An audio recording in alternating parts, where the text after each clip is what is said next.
Bismillahirrahmanirrahim. Assalamualaikum warahmatullahi wabarakatuh. Waalaikumsalam warahmatullahi wabarakatuh. Masya Allah, kalau alhamdulillahirrahmanirrahim. Selamat datang dalam acara bersama guru kita Ustadz Hanan Ataki dan juga ada special guest ya, yaitu Ustadz Agam Fahrul ya. Dan pastinya nggak sendirian, ada please welcome siapa ini? Aku Nazira Safa. Dan saya ini senang banget bisa ketemu sama teman-teman di Tangerang di sesi yang ketiga. Tepuk tangan semuanya. Luar biasa sampai sesi ketiga Ya. ini penuh luar biasa. Penuh, ini. Tangerang tepuk tangan dulu. Luar biasa keren banget. Ini Tangerang pencapaian. Dan kadang bukan jariah kalau misalkan kata-katanya jelek kan kamu. Dipertanggungjawabkan ya. Betul, dipertanggungjawabkan. Jadi kita memang netizen. Kita memang netizen, tapi jadilah netizen yang budiman. Betul sekali ya. Gitu. Boleh ngehujat, boleh banget, tapi ke akunnya Istiqlal aja. Oh. Jomblo itu nasib. Kan salahnya sama-sama sendiri ya. Ya. Sendiri. Sehingga kita sebenarnya Ya gue gitu gue lah. nggak Belum. menerima aja, belum ada yang suka gitu. Belum ada gue sama gue gitu kan. Pokoknya gue itu memilih untuk sendiri karena belum ada yang bisa menandingi gue. Gue segini nih ya, segini. Jadi gue harus dapat aku sendiri. Ya insya Allah ya, sama-sama lagi menunggu. Silakan. Please welcome on this stage sharing time sesi yang ketiga masih dari Tangerang Ustadz Hanan Ataki. dan juga Ustadz Agam Fahrul.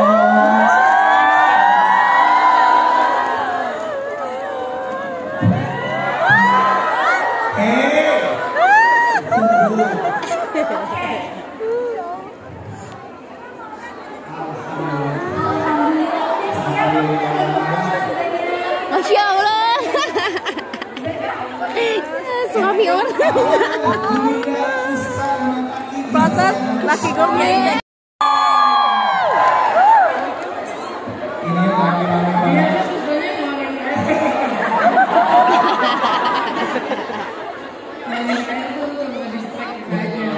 Masya Allah, kasihan Ustaz.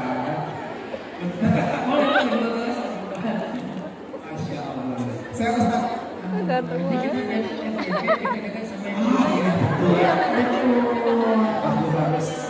Suami orang. Dia nggak boleh memuji itu suami orang. Ini yang pertama adalah kita akan menyimak pastinya dari Ustadz Agam Fahrul, kami persilakan.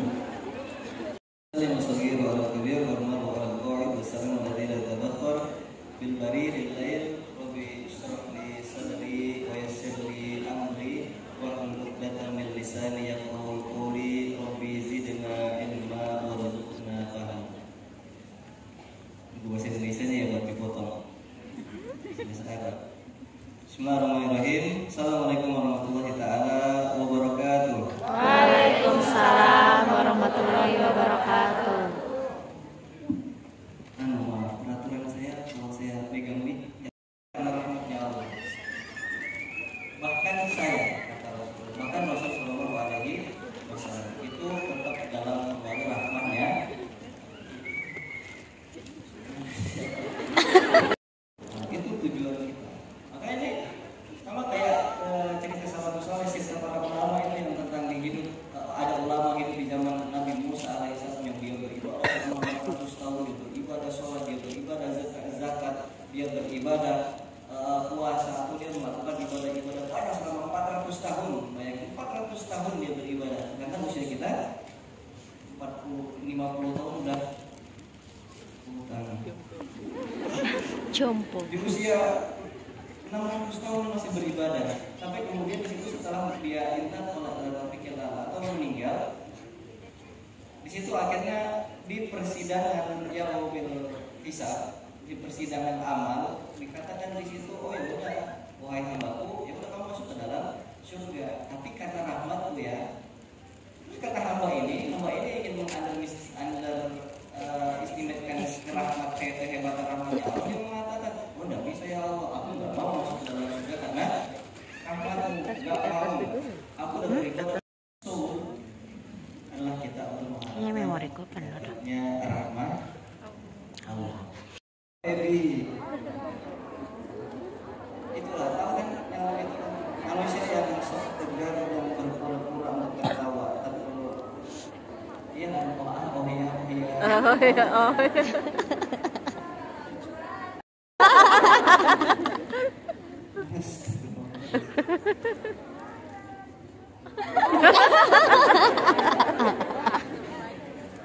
Bisa diobatin.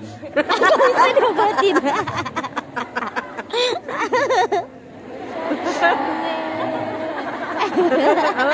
Bercanda. Untuk tiba ya Allah. Agak bapak. Agak bencana. Kencana ya. Bahkan saya itu sampai mengikuti curhatnya ala Ibunda Maryam. Ibunda Maryam itu sampai mengatakan di surah Ali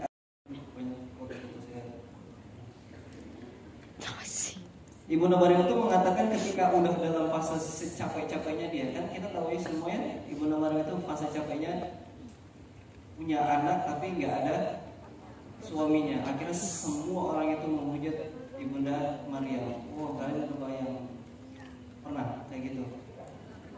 Nggak pernah. Bukan belum. Tapi di situ Ibunda Maryam itu merasakan kalimat, dan ini di notis dalam Al-Quran, disorot dalam Al-Quran, di surah Maryam ayat 23. Kata Ibunda Maryam, qalat ya laitani mitlu qabla hadza wa kuntu nasyan mansiya.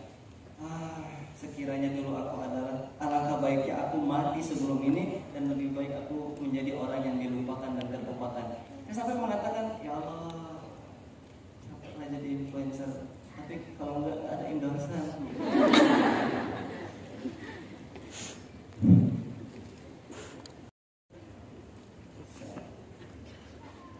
Udah? Besar ke hal yang lumayan besar ke hal yang paling kecil. Di sini Allah mengatakan, dan Allah mengetahui apa yang ada di langit. Yang pertama dimension itu di langit yang paling besar. Kemudian dimension lagi, dan Allah juga mengetahui apa yang ada di bumi, di bawahnya sedikit. Dan akhirnya Allah menurunkan lagi, dan Allah mengetahui apa yang kamu nyatakan. Dan setelah itu Allah mengatakan, dan Allah mengetahui apa yang kamu rahasiakan. Jadi kan orang-orang yang kayak saya, yang kalau dalam keadaan seperti itu tenang-tenang aja, yang saya simpan Allah tahu. Sama kayak Allah tahu kalian punya akun second yang buat menyindir teman, nggak apa-apa itu kan nggak apa-apa. Kalau kawan katanya apa? Ada apa? Kalau kamu lagi dalam keadaan papa, jadi apa namanya? Apa? Iya, nggak apa-apa. Kalau kamu lagi dalam keadaan apa-apa, apa-apa. Suatu kebohongan ketika dikatakan kamu nggak apa-apa. Semuanya itu pasti mengalami apa-apa. Kalau curhat teman-teman, ya lah, saya bingung akhirnya, ya udahlah ya Allah, kamu bukan kepada kau, kepada siapa lagi curhat. Akhirnya di situ saya sampai ini. Nah, dan ini harusnya kalau setuju, saya tanya di antara lima itu mana? Nggak ada. Terus apa? Tiba-tiba di transfer. Itu tambahan love language yang dia mau. Nggak peduli yang 5, maunya yang tiba-tiba di transfer. Iya. Ya. Semuanya ya. Ya.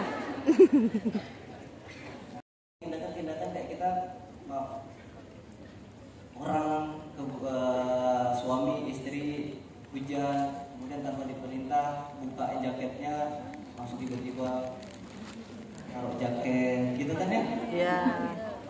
Itu kalau di drama Korea itu langsung liriknya kayak Hana set you.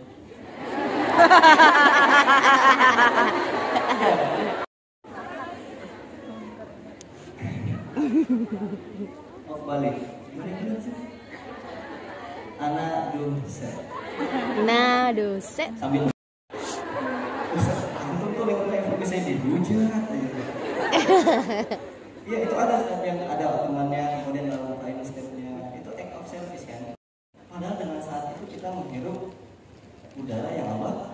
Itu kan act of service yang tidak kita duga-duga. Makanya Allah itu apa? Allah itu adalah zat yang kita tutup pintu kamar kita untuk kita mendurhakainya dengan dalih tidak ada siapapun yang melihat, tetapi di balik celah pintu itu Allah kirimkan udara agar kita bernapas. Itu Allah. Act of service Allah itu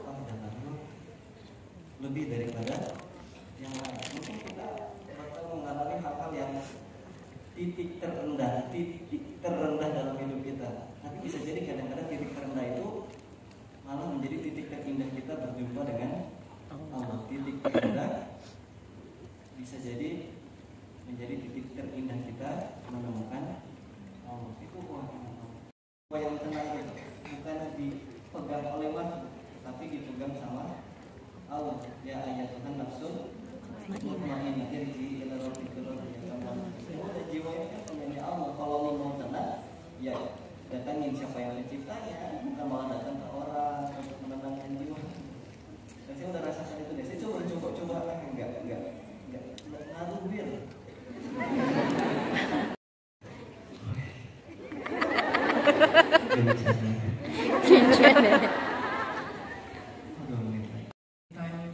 Bencana sebetulnya saya karena ingin berbagi semangat kepada mereka yang sedang berpura-pura kuat atau yang udah nggak kuat lagi tapi dikuat-kuatin.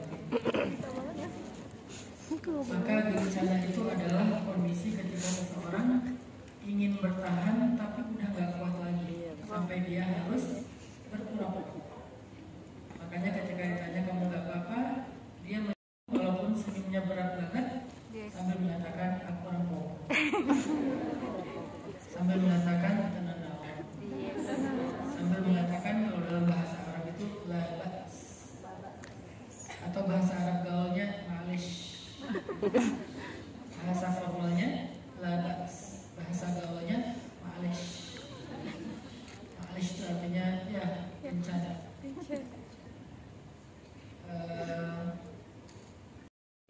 Al-humum ma yuhimmuk, apa masalah kamu, apa yang kamu rasakan.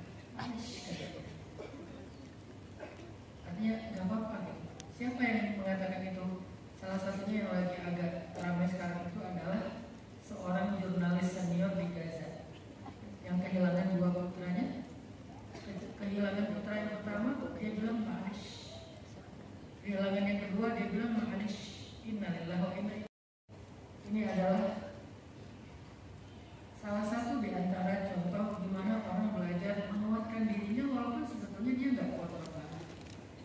Dan kita sering ada dalam kondisi kayak gitu, kondisi masalah hubungan dengan seseorang, kita tuh udah nggak kuat lagi sama dia, tapi dikuat-kuatin karena kita nggak tega.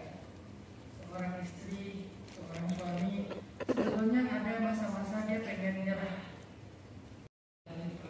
Kayaknya dia bukan jodoh aku, dia hanyalah sebuah ujian. Udah pengen nyerah sebetulnya, tapi kemudian dia bilang malish. Kemudian dia bilang ya udah nggak apa-apa lah, ya udah nggak apa-apa lah. Dia mencoba untuk bertahan walaupun nggak kuat lagi. Nah malam ini kita pengen belajar dari bencana, dari kata nggak apa-apa, gimana caranya dia nggak apa-apa itu nggak apa-apa. Ibunya kasih uang belanja bulanan, walaupun dia sendiri juga masih pas-pasan. Ibunya nanya, kamu nggak apa-apa nak?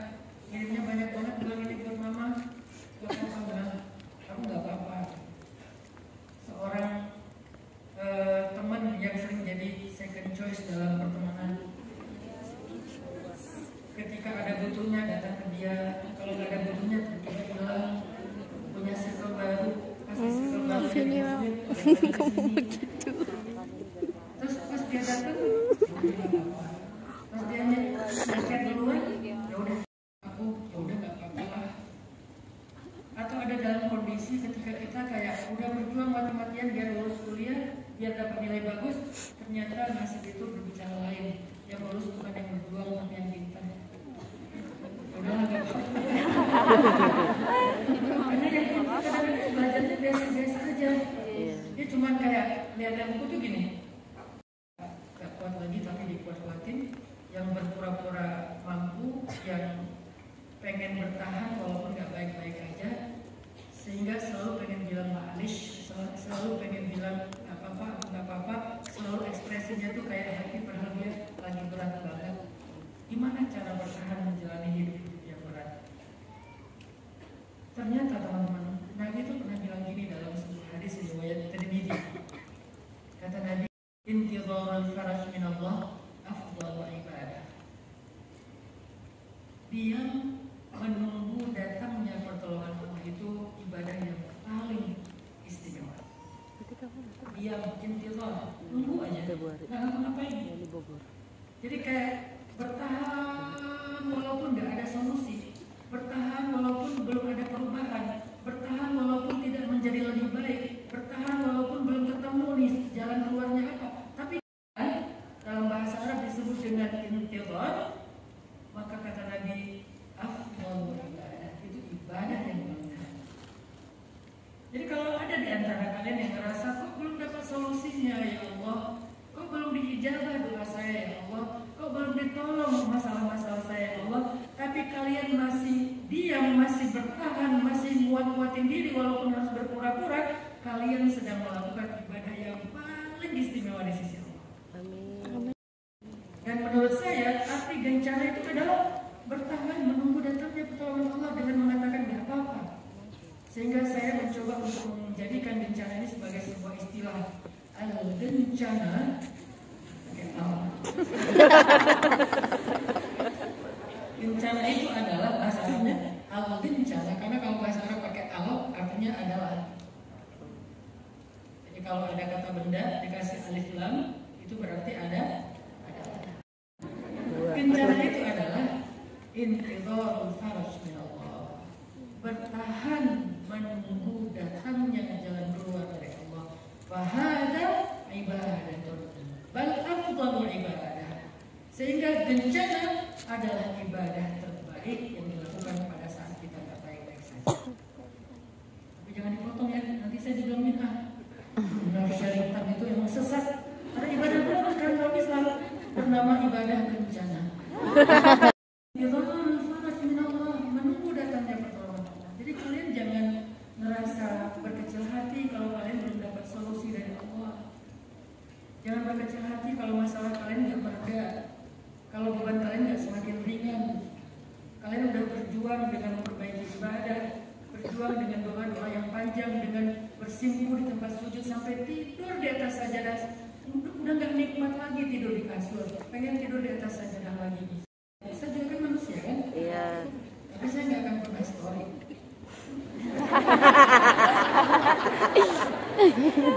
Karena kalau saya story lagi orang dimarahin.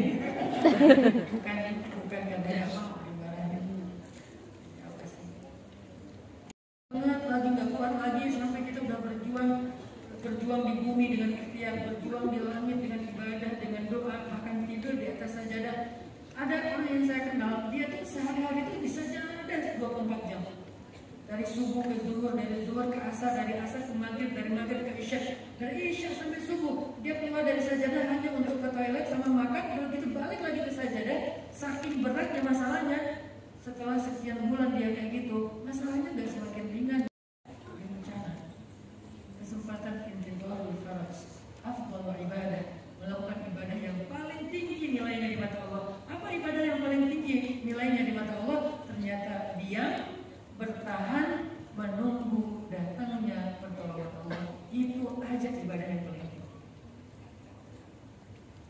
Ada orang yang mungkin nggak melewati fase hijrah ekstrim seperti sebagian dari kita bersama. Mungkin ibadah tertinggi dia hafal Quran, membela agama dan membela tanah air. Ibadah tertinggi orang-orang di Mekah Madinah adalah iktikaf di masjid yang luar biasa. Ibadah tertingginya seorang ibu adalah mungkin hamil dan melahirkan anaknya. Ibadah tertinggi seorang ayah adalah berjuang dengan mencari nafkah yang halal. Kita kadang Allah pilihkan ibadah tertinggi kita dengan awalnya dimulai dari kita memilih jalan hidup. Bisa memulainya. Jangan bilang, kenapa Allah ngasihnya saya ini? Enggak, kita yang memilih itu. Wahadaina pilihan, tapi kita memilih jalan hidup yang agak menjauh dari Allah. Menjauh. Sadar gara-gara ada sesuatu yang besar terjadi dalam hidup kita, pengen balik kepada Allah. Tapi amalan kita pas-pasan. Gimana cara biar kita layak dekat kepada Allah? Allah kasihlah kita kesempatan untuk balik dengan melakukan satu afdhalul ibadah, ibadah yang paling istimewa. Wa mahiya, apa ibadah yang paling istimewa itu?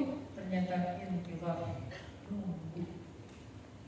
Cuma nunggu aja sambil mengatakan aku gak apa-apa. Kamu lagi berat banget masalahnya, tapi kamu gimana? Enggak apa-apa. Teman kita ngecek, kamu baik-baik aja kan? Iya, aku baik-baik aja, aku gak apa-apa. Padahal kita udah nangis gerung-gerung.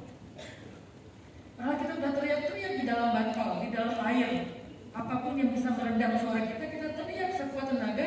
Tapi kita terus bilang ke orang lain, aku gak apa-apa. Daripada kita mengatakan, aku udah hancur, aku pengen bunuh diri, aku gak kuat lagi, segala macam. Itu namanya syakawa, itu namanya alias berkeluh kesah. Daripada alih-alih kita ngomongin aku pengen bunuh diri, aku pengen udah selesai, aku gak satu lagi, malah kita memilih mengatakan aku gak apa-apa walaupun kita apa-apa. Itulah afdhalul ibadah. Karena gak gampang mengatakan gak apa-apa kan? Lebih gampang curhat di sosmed kan? Lebih gampang story dan status kan? Kita mengatakan udahlah hidup gak ada artinya segala macam. Ngomong ke teman kan? Akhirnya saling memaksa curhat kan seperti ke orang tua, aku nggak apa-apa mah. Ke ayah, aku nggak apa-apa pak. Ke pasangan, aku nggak apa-apa. Yang ke anak, mama nggak apa-apa. Ke teman, ya aku nggak apa-apa. Itu adalah afdhalul ibadah yang paling keren. Kenapa? Itulah termasuk ciri-ciri hamba yang ridho kepada Allah. Dia nggak mengeluh, dia nggak berputus asa. Dia berusaha menguatkan dirinya walaupun nggak kuat dengan mengatakan, ada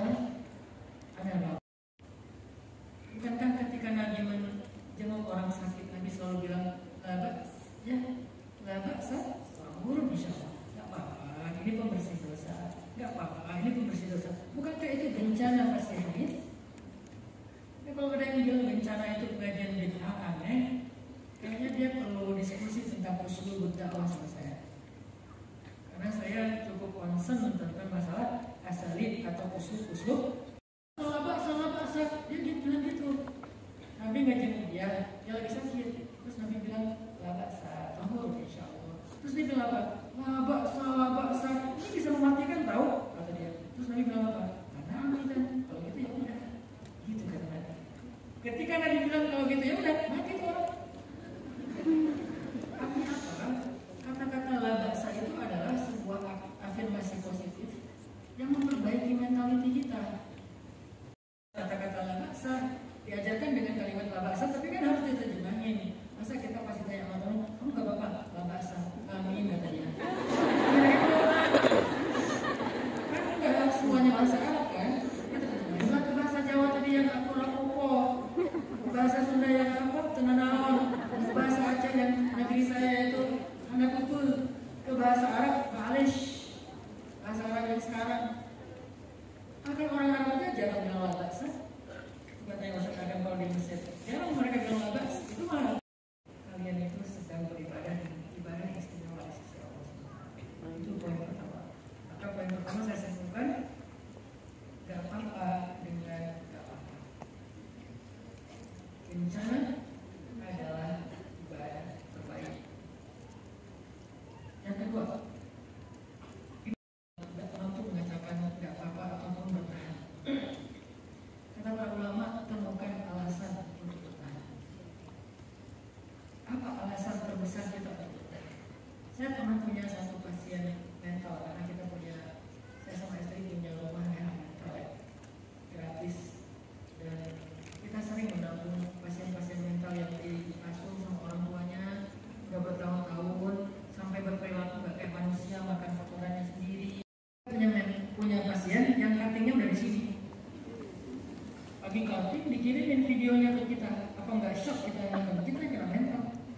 tentang keseharian mereka, main koleksi barang-barang mereka. Itu salah satu alasan kebetulan itu karena saya nggak mau ngejudge siapapun, karena ada prinsip dalam dakwah saya, no judgment, respect to other. Itu prinsip saya. Saya nggak mau ngejudge siapapun. Itu mah pilihan orang. Saya cuma kasih tahu ada versi yang lebih baik, kan gitu ya. Tapi ini cuma pilihan orang untuk sementara, ya udah lah. Jangan pas dia bilang alasan tentang hidup kita susah, ngerti? Temukan alasan untuk kita mampu mengatakan aku nggak apa-apa, aku nggak apa-apa. Nggak harus ngomong ke orang lain, ngomong ke diri sendiri juga nggak masalah. Aku nggak apa-apa. Kalau kayak gini alasannya, ya udah aku nggak apa-apa. Kalau ini alasannya, ini yang aku perjuangkan, mau babak belur nggak apa-apa, mau berdarah-darah nggak apa-apa, kan ada ya banyak kayak gitu. Saya sebagai ayah, bagi saya salah satu alasan bencana saya itu adalah anak. Itu anak. Iya betul. Kebayang kalau ada yang lebih absolut dari anak-anak. Anak itu kan ada masa membuat kita akhirnya nyerah kan. Misalnya kalau masih 10 tahun, oke, dia jadi alasan. Begitu dia udah remaja sibuk sendiri, dia mungkin nggak akan jadi alasan lagi buat kita, karena dia udah punya dunia sendiri. Kita udah nggak terlalu nge-bonding lagi sama dia. Kadang-kadang bahkan kita kecewa dengan perilaku dia, berarti dia udah selesai masa untuk jadi daya tahan kita. Terus siapa yang lebih kuat daripada anak, daripada suami, daripada manusia, daripada entertain, daripada apapun hobi kita? Akan di hati kita, cinta yang besar, itu akan bikin kita selalu mengatakan berapa siapa? Allah dan Rasul. Bisa nggak Allah itu jadi alasan kita bertahan? Allah itu jadi alasan kita kuat. Allah itu jadi alasan kita mengatakan saya mau kasih contoh. Yang berat. Salah satu adegan dakwah yang paling berat bagi Nabi itu adalah ketika beliau diusir dari Taif. Itu tuh berat banget. Kenapa saya bilang berat? Bukan hanya adegan pengusirannya aja. Nabi itu lagi sedang rapuh. Pertama Nabi kehilangan amannya Abu Talib beberapa bulan yang lalu. Lalu kurang dari sebulan yang lalu, Nabi kehilangan istri tercintanya Sayyidah Khadijah. Ini cinta sejati Nabi. Nabi sayang banget sama Khadijah, cinta banget sama Khadijah. Ditambah lagi itu kan cinta pertama Nabi kan. Gak kebayang lah cinta Nabi sama Khadijah. Bahkan ketika diganti oleh Sayyidah Aisyah, kurang cantik apa Aisyah, simbol dari kecantikan. Bukan ratu siapa tuh dia? Cleopatra. Kalau kalian pernah umroh melihat cewek cantik Arab, Aisyah itu mungkin 100 kali itu. Cantik itu bukan cantik manusia, cantik bidadari udah. Cantiknya cantik banget, makanya selalu jadi nasyid, jadi kasidah, jadi lirik lagu kan, simbol kecantikan. Lalu dikit merah, kita ini berapa kali? Bukan karena di gini. Lalu dikit merah. Aisyah itu udah kurang cantik apa? Gak bisa mengganti muka. Karena dia usia 40 tahun, Wafat usia 65 tahun, udah nenek-nenek, tapi gak pernah tergantikan di hati anak. Muncul lagi yang cantik juga yang bikin Aisyah cemburu siapa? Sofia. Itu juga cantik, namanya ada Sofia. Ada lagi satu lagi Maria dari Mesir. Cantik juga yang mau memberikan Nabi anak laki-laki Ibrahim kan? Cantik juga itu. Ada juga yang pintar banget. Siapa? Hafsah. Khadijah. Terus Nabi duduk di situ, terus Nabi curhat sama Khadijah. Khadijah, ini Mekah udah bebas, orang-orang udah beriman. Itu semuanya hasil perjuangan kamu, Khadijah.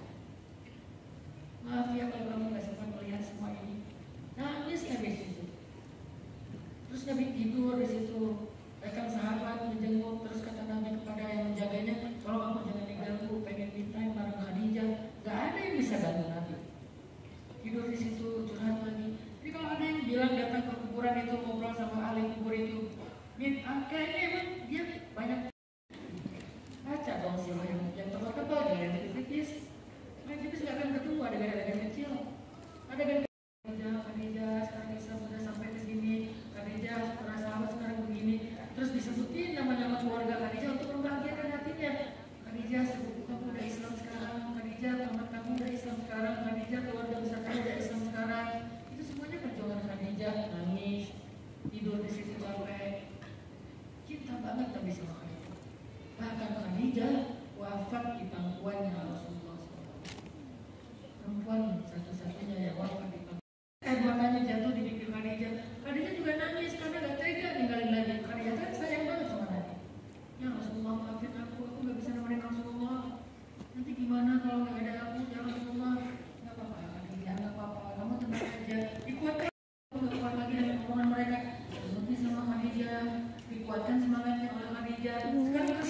dan jauh lagi berat-beratnya.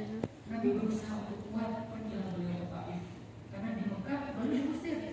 Setelah kehilangan Abu Thalib, Khadijah nggak ada lagi penolong Nabi. Akhirnya di Mekah Nabi pengen dibunuh, makanya lari ke Taif. Berharap di Taif diterima. Di Mekah itu musuh beliau, di Taif orang-orang Jawa beliau nggak kenal. Berharap diterima. Sampai di sana malah juga benar perlakuan yang luar biasa. Dan kekurangan upayaku di hadapan manusia. Wahai Tuhan yang Maha Pengasih, Engkaulah Tuhan bagi mereka yang lemah seperti aku. Engkaulah pelindungku. Ya Allah, kepada siapa Engkau akan menyerahkan nasibku? Kepada orang-orang jauh yang akan berwajah muram kepadaku, atau kepada musuh yang akan menyakiti? Tetapi asalkan Engkau ridho dan tidak marah kepadaku, aku tak peduli ya Allah. Itu tuh kita lagi afdal ibadah, sebaik-baik ibadah, keren banget itu. Kalau alasannya Allah, keren banget. Gak apa-apa ya Allah, aku dibully. Saya beberapa kali dibully. Ustaz Agam udah tahu lah rasanya. Saya pernah dibully dengan fitnahan dipotong-potong video kan. Saya kemarin sempat kami di Twitter sampai kadang-kadang yang bikin kita berat itu bukan kitanya, teman-teman yang mencoba bersimpati malah bikin nama aku balik. Ini lagi ramai di Twitter. Ya kamu selama Allah nggak marah sama saya, maka saya kembali, saya nggak apa-apa. Asalkan engkau ridho ya Allah, aku nggak apa-apa. Saya nggak mau hina saya Aisyah. Ngapain saya hina saya Aisyah? Orang saya ngefans berat, makanya anak pertama saya akan menamakan Aisyah. Masa gara-gara saya benci saya namain Aisyah kan nggak mungkin kan? Namanya siapa? Ya kamu. Bukan, maka aku nggak apa-apa ya. Aku nggak apa-apa. Kepada siapa aku serahkan nasibku ya Allah? Kepada orang yang membenciku, nggak apa-apa. Kepada orang yang tidak kenal dengan aku, nggak apa-apa. Yang penting jangan marah sama aku, please ya Allah, jangan. Itu tuh alasan paling keren. Dan kalau bisa kayak gitu, afdhalul ibadah, karena itu seorang ahli ibadah yang paling keren. Alasan kedua, padahal ujiannya berat dan beliau juga nggak kuat juga sebetulnya. Sering beliau sakit loh gara-gara dakwah. Apa ayatnya? فَلَعَلَّكَ بَاخِعٌ نَفْسَكَ عَلَىٰ آثَارِهِمْ إِن لَّمْ يُؤْمِنُوا بِهَٰذَا الْحَدِيثِ أَسَفًا. Hampir saja engkau celaka gara-gara penolakan dakwah dari mereka karena mereka tidak beriman. Kata Nabi, Aisyah, kamu senang? Ayah suruki doa Ya, senang. Kamu senang Aisyah dengan doaku? Ya Rasulullah, senang banget didoakan sama Nabi. Emang si Aisyah. Wallahi innaha la da'wati li ummati. Oh, nah. Enggak Aisyah, demi Allah, itulah doaku yang selalu aku baca untuk umatku di waktu salat. Jadi Nabi setiap salat itu bacain doa untuk kita. Fasajada, dan Nabi sujud dengan sujud yang panjang di hadapan Allah. Dikasih sujud nggak mau pergi baca surga, malah pergi sujud di hadapan Allah. Sujud dengan sujud yang panjang sampai kemudian Allah berfirman, Ya Muhammad, irfa' rasak. Wahai Muhammad, bangun dari sujudmu, bangun wahai kekasihku. Ada apa? Kenapa kamu sujud? Sujud panjang banget, kayak butuh banget kayak kita minta jodoh kan sujudnya panjang. Bangun jodoh. Serius pasti itu lagi dalam masalah dong. Nabi Muhammad sujudnya panjang banget sampai angkat kepala Muhammad, kamu dari sujudmu apa yang kamu minta? Ummati ya Rabbi, ummati ya Allah, ummati ya Allah, ummati ya Allah. Beliau masuk surga nggak mikirin aku udah selamat, keluarga aku udah selamat, enggak mikirin umatku gimana ya Allah, yang mereka nggak dapat kesempatan masuk surga duluan, yang mereka terlunta-lunta di padang mahsyar, yang mereka mungkin masih tergelincir di sirat, yang mereka hisabnya panjang nggak beres-beres. Ummati ya Allah, ya Rabbi, ummati ya Rabbi. Terus kata Allah, ya Muhammad, ada kalam ummatika man la hisaba alaihi min al-badil daiman min abwabil jannah wa hum syuraka'un nas bima siwa dzalika min al-abwab. Umatmu akan masuk surga, wahai Muhammad. Umatmu akan masuk surga. Happy banget Nabi pas tahu itu. Langsung sujud syukur. Ada hamba-hambaku yang banyak dosa sampai melampaui batas. Qul ya ibadiyalladzina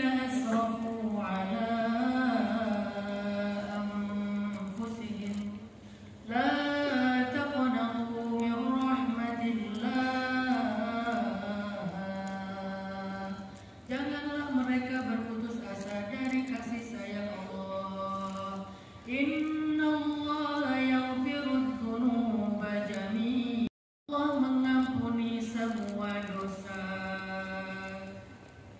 Kurang jelas apa Allah memberikan janji kepada kita? Semua kita pendosa. Memang ada di antara kita yang suci. Semua kita pendosa.